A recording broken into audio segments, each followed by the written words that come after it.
Ito nga pala, meron pa tayo dito. Istanggalin na natin to.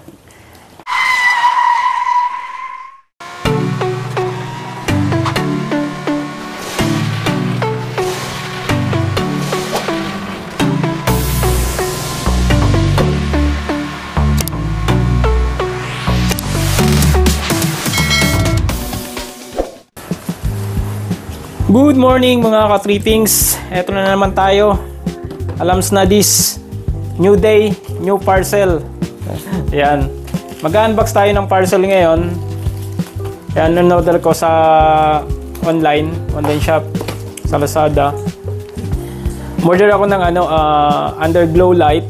Papalitan ko yung underglow light ko kasi na disgrasya, nadali nung pagbiyahe ko nung nakarang araw. Napadaan ako sa malulubak na daan, yung ginagawang kalsada, sumayad yung yung ilalim, nadali yung underglow light, kaya nabasag yung ibang LED, yung ilaw niya, kaya nagano na siya, nag-steady na lang siya sa kulay puti na ilaw. Kaya magpapalit ako ngayon. Ito yung unbox natin. Tsaka itong isa na to, umorder din ako ng panibagong switch kasi lalagyan ko na siya ng switch para pag gusto ko lang gamitin yung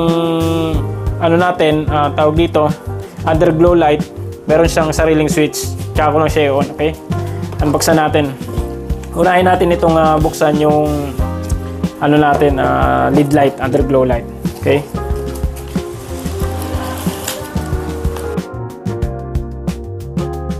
okay. Meron siyang yung pinaka-app niya, yung pinaka-receiver ng application. Ito yung para dito, para sa power source niya.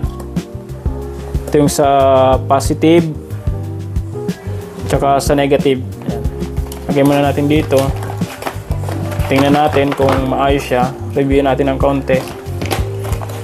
Ito lang yung kasama niya. May kasama siyang cable tie, 2, 4, 6, 8, 2, 4, 6, 7 lang. 7 lang na cable tie. Tapos ito yung pinaka ilaw niya. Ayan. Bali, ilan to?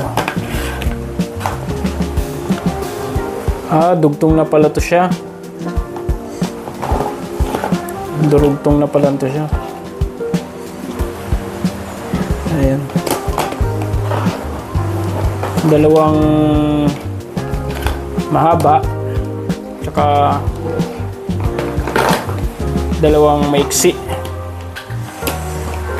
Ayan. Bali, itong in-order ko na to, 120 by 150. Yung 120 sa harapan tsaka sa likuran. Yung 150, dalawang gilid magkabilaan, kaliwa kanan. Okay naman siya. Susukatin ko na lang siya kung tama yung measurement niya. Sukatin ko muna. Nasukat ko siya, tama naman yung measurement niya, 120 by 150. Ngayon ang sunod natin na gagawin, i-testing natin siya kung gagana yung ilaw niya. Ilagay lang ito natin dito. Tapos yung power source natin, as usual gagamit tayo nito na ating pan-testing. Ayan. Ang gagawin lang natin is itong dalawa, yung kulay black dito sa negative niya, i-click nyo lang. Yan, isolate natin, baba natin yung yan. Tapos ito yung red dito naman sa red to red, isolate. Yan. Okay. Paghiwalay nyo, iwasan nyo na magdikit. Sunod natin na gagawin ay isaksak na natin to sa outlet natin, sa power source. Ayan. Tingnan natin kung gagana. Ayan. Gumana siya. Ayan. Kita nyo ba? Okay siya. Gumagana yung light.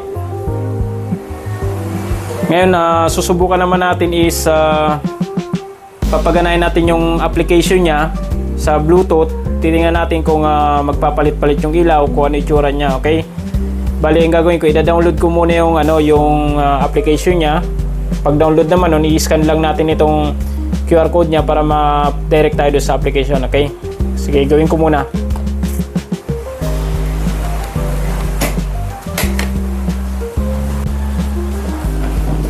Yan, testing na natin yung yung Bluetooth niya. Natin kung gagana siya. Ayan, naka-on na siya. Then, try natin kung ito yung niya, app niya. Then, subukan natin kung magpo-flow siya. Allow. Ayan. Gumana na siya. Ayan. Gumagana yung application niya. Green, pink, blue, light. Then, subukan natin sa style. Flash. Ayan, ganyan. Tapos, ano ba yung iba dito? Ayan yung basic niya.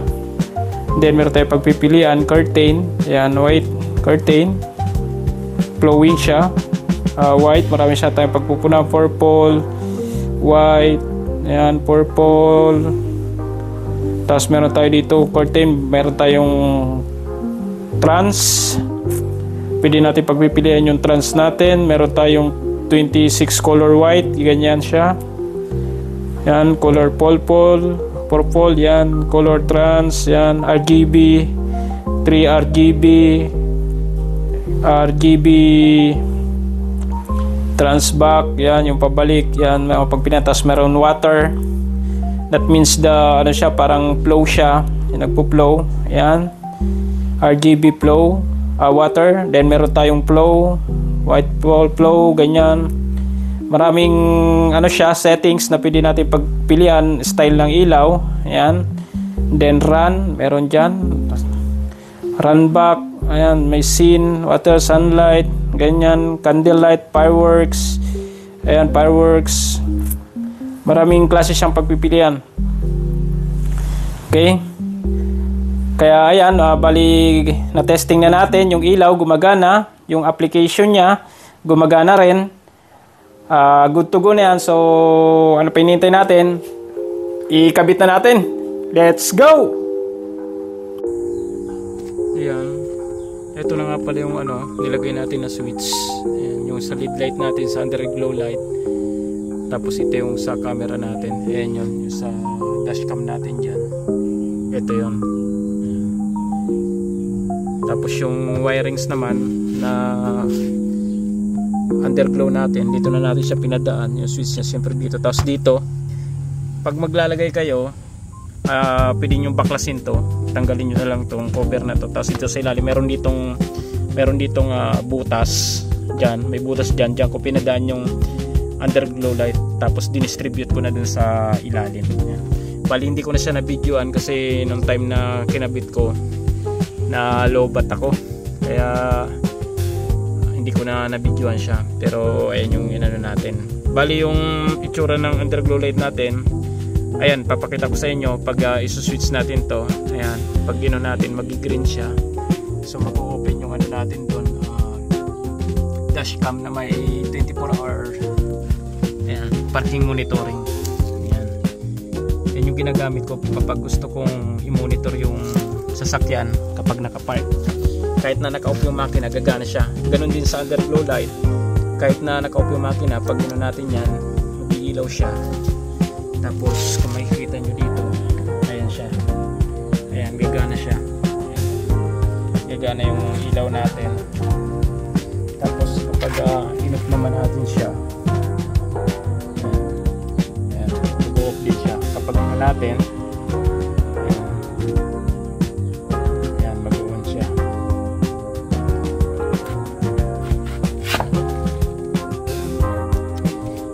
sa switch natin. Bali ito, kaya napapagana ko to kahit na naka-off yung makina. Nilagyan ko siya ng relay. May relay siya dun sa loob at naka-connect yun dun sa constant power natin. May mga tutorial ako dyan kung gusto nyo matutunan kung paano ko kinabit. Meron akong tutorial dyan. Hanapin nyo na lang dyan sa mga video ko. Yung tutorial ko kung paano ko kinabit itong sa parking monitoring na may relay. Doon ko din kinabit yung sa lead light natin. Okay? Yan. So maraming salamat. Have a good day. Have a safe trip always mga ka-trippings. Bye bye.